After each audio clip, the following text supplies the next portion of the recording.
Here's Granny again, me, Sister Linda Greer, and I'm going back on chapter 31 and verse 17 of Genesis. It says, Then Jacob rose up and set his sons and his wives upon camels, and he carried away all his cattle and all his goods which he had gotten, the cattle of his getting which he had gotten in Padan Aram, for to go to Isaac his father in the land of Canaan. As I read that, I just pictured their stomping ground, all around their tents and everything, with all the trails around them and all the tents pulled up and the trails still there and everything gone. Just pictured that because it had become home. It was home for a long time. I don't know if they had a house, but I don't think so. I think they were in tents, but it seems like he was ready to travel, so probably they were tents. And it says in verse 19, And Laban went to shear his sheep, and Rachel had stolen the images that were her father's. The images. What in the world are the images? Verse 19. Teraphim, idol gods. That was what was wrong with Laban. And I don't know why Rachel's stealing them. I don't know why she's stealing. She was rich compared to her daddy. And I don't know why she's stealing them. You know?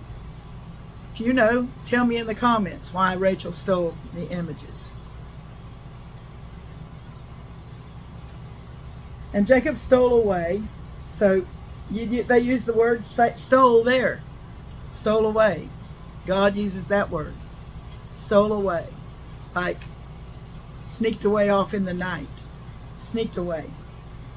Jacob stole away unawares to Laban the Syrian, in that he told him not that he fled. Now, it's interesting also that he says Laban the Syrian. And, of course, we know he was Abraham's nephew, great nephew. So he was of the family, but now he had distanced himself from Jacob. So now the Bible calls him Laban the Syrian. And in that he told him not that he fled. So he fled with all that he had, and he rose up and passed over the river and set his face toward the Mount Gilead. Let's go look in the map toward the Mount Gilead. Oh, I know. In this atlas, it shows Jacob's traveling. So let's go look there. I think we'll be able to see it real easy, because Jacob's journeying. The journeys of Isaac and Rebekah, the journeys of Abraham, story of Lot, the journeys of Jacob and Rachel. Okay, so here he is up here, and he flees from Laban with Rachel, and he goes toward, says he goes toward the Mount Gilead. Let's see if we can see the Mount Gilead on here. He's going toward the Mount Gilead. You know, it's on the other side of Jordan. It's not on the, I don't see it right here, but it's not on the Israel side of Jordan. I believe it's across the Jordan River, and because that's how he headed. Yeah, there's a place called Jabesh Gilead that's farther down in the history, and I believe that's where that Mount Gilead is. And you remember, there's a scripture that says, "Is there a balm in Gilead?" Do you remember that? And it makes us wonder why it was used in balm in Gilead. Maybe we'll come to that, but here is Jabesh Gilead, so that must be in the Mount of Gilead. So it was on his side of Jordan, where he was, on his side of Jordan was that Mount Gilead. And it was told Laban on the third day that Jacob was fled. The third day he was shearing his sheep. I believe the more I hear about shearing the sheep, it seems like it was a party. It seems like it was a camping trip. a good camping trip, enjoyable camping trip.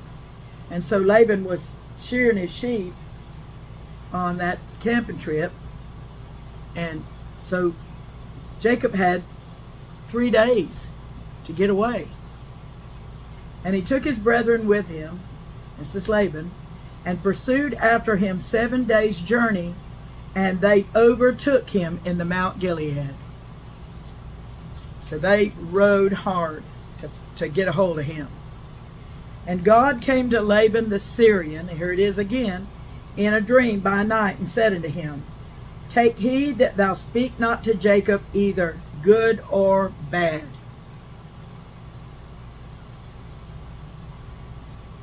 He was just about telling Laban he better just keep his mouth shut about Jacob, anything about him. And God spoke to him. Now Laban the Syrian, like we just said, was Abraham's great nephew, and he was Rebekah's brother, but he had distanced himself from Jacob. Instead of remembering that they were kin, he wasn't doing him right. So then it called him Laban the Syrian. Then Laban overtook Jacob. Now Jacob had pitched his tent in the mount, and Laban with his brethren pitched in the mount of Gilead. And Laban said to Jacob, What hast thou done, that thou hast stolen away unawares to me, and carried away my daughters as captives taken with the sword? Wherefore didst thou flee away secretly, and steal away from me, and didst not tell me, that I might have sent thee away with mirth, and with songs, with tabret, and with harp? And hast not suffered me to kiss my sons and my daughters. Thou hast now done foolishly in so doing. It is in the power of my hand to do you hurt. But the God of your father spake unto me yesterday, saying, Take thou heed that thou speak not to Jacob either good or bad.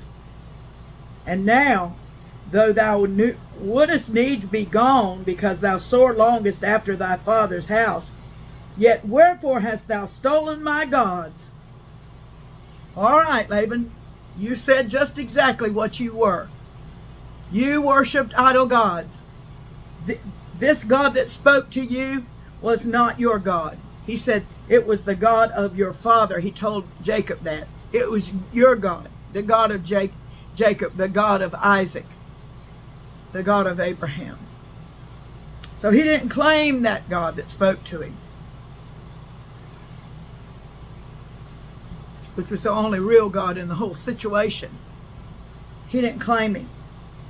He could have said, when I heard his voice, Jacob, I wanted to know him too.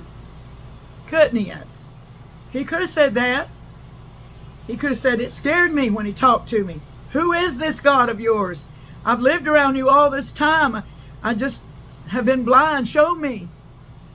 No. He was too concerned over his false gods that were stolen. And Jacob answered and said to Laban, Because I was afraid. For I said, Peradventure thou wouldest take by force thy daughters from me. With whomsoever thou findest thy gods, let him not live. Before our brethren discern thou what is thine with me, and take it to thee. For Jacob knew not that Rachel had stolen them. Jacob felt like they were totally innocent. You know, Rachel just brought something over on herself, because he said, with whomsoever thou findest thy gods, let him not live. She, by doing something behind her husband's back, by stealing, she just brought a curse over on herself. Sad. But I don't understand why she stole those gods. I don't know what she wanted to do with them. She knew that Jacob wasn't going to have anything to do with them. I don't know. But it didn't prove out to be a good thing for Rachel to do it. And he didn't know she had done it. Or he would have gone to Rachel and said, give them to me, and he would have given them back to Laban. Because it made him have some shadow of guilt over him when he hadn't done anything wrong to Laban. He had taken care of his sheep and goats and cows and done everything that he should have done. And Laban went into Jacob's tent and into Leah's tent and into the two maidservants' tents, but he found them not. Then went he out of Leah's tent and entered into Rachel's tent. Now Rachel had taken the images and put them in the camel's furniture and sat upon them. And Laban searched all the tent, but found them not. And she said to her father, let it not displease my lord that I cannot rise up before thee, for the custom of women is upon me. And he searched, but found not the images. Did you want him to find them? I did. I wanted him to find them because I wanted them to get it out of their tents, get it out of their whole situation there, their whole entourage. I didn't want those idol gods to be with them. They didn't need them. They had God. But she, pretending that she couldn't arise because the custom of women is upon her, which we know what that was, she wouldn't get up. And there they were under her. And Jacob was wroth and chode with Laban.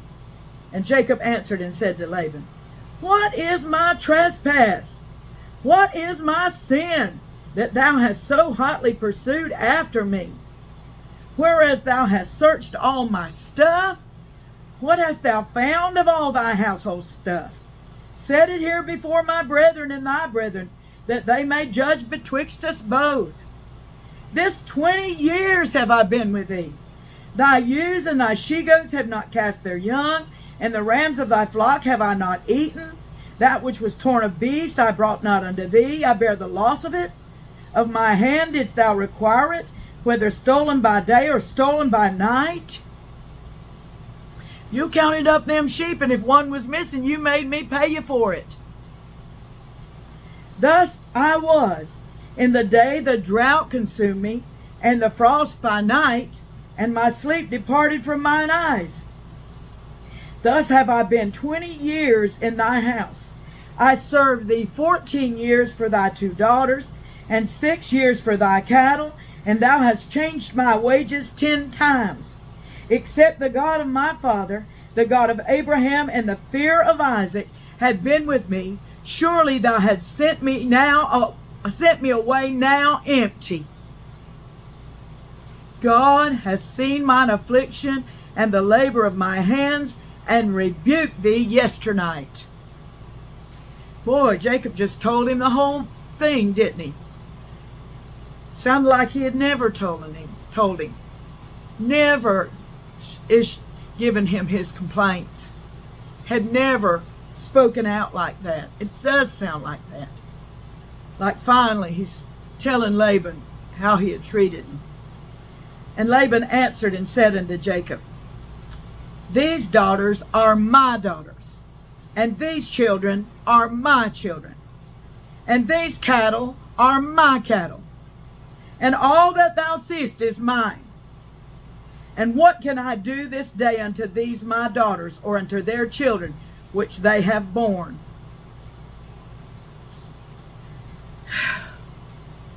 He had the last word, didn't he? He was the elder. And he had the last word. All this belongs to me. And what can I do this day unto these my daughters, or unto their children which they have borne? He would have kept them. He would have kept the cattle.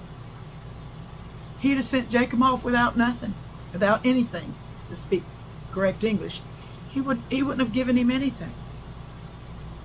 Now therefore come thou, let us make a covenant, I and thou, and let it be for a witness between me and thee.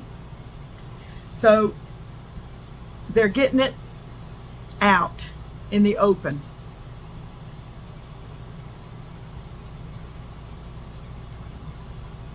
I'm going to stop there. This is bad family strife. But it's getting over. Sometimes it just has to get over. Sometimes if you can't live peaceably with somebody, you just got to get away from them. Live separately. And the Bible doesn't say you have to live with your enemies. It says love your enemies. Pray for your enemies. But you don't always have to just stay with them. You can go somewhere else. So this is what was happening with Laban and Jacob. And who knows about Rachel in those images? I only can share what I know. All right, I'll see you tomorrow. God bless you.